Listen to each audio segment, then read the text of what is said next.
Ito pero rota, sino gumagambala sa babae ito? Mag-usap tayo sa Espiritu ng Diyos, Diyos sa lahat, Diyos na kinakatakutan sa piano. Ansa Diyos sa Diyos, kamara eluwe sa bawat eluya ba? Ela, po! O, alisin mo yan, dalawang kamay. Sige, baklasin mo yan, ha? Nagkakaintindihan? Opo, kita mo, umuupo agad do, pasok. O, wag mo na kinukulam to, ha? Opo. O, bakit mo kinulam, inggit galit? Inggit po. O, ayan ha, patunay lang. O, sige, alisin mo lahat yan, inggit. Inggit po. O, sige, alisin mo lahat yan.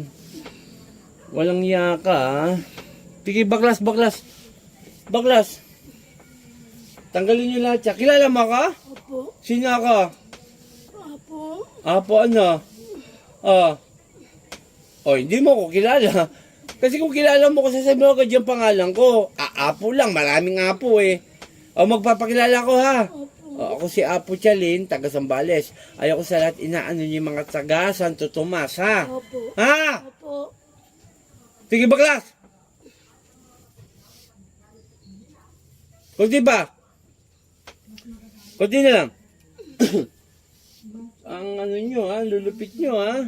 Pag kayo nahuli, halos nagmamakaawa kayo. Pag hindi naman kayo nahuli, tuwan-tuwa kayo at sinusunod nyo ang pagkukulam nyo. Kunti na lang. Ikaw magtatanda ka, ha? Opo. Ha? Kung ano yung ginagawa mo dito, ibabalik ko sa'yo. Opo. Ha? Opo. Ganito sana. Sige ba? O, konting-kunti na lang.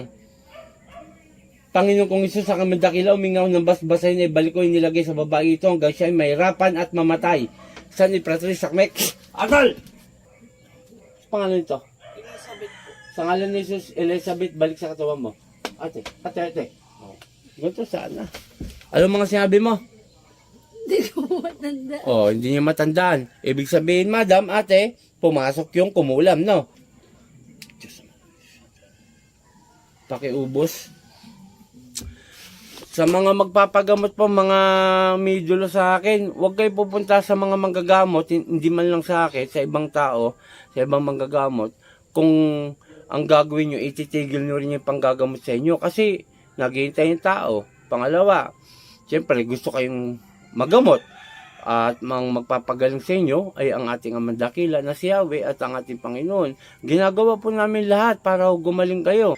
Sa mga gusto magpagamot, sa mga manggagamot, siguro din nyo na may pananampalataya kayo sa Panginoon at sa ating Amang Dakila. At siguro din nyo, isipin nyo gagaling kayo. Hindi yung ganito na may magpapagamot tapos bandang uli aayaw. Pangit naman po yung gano'n.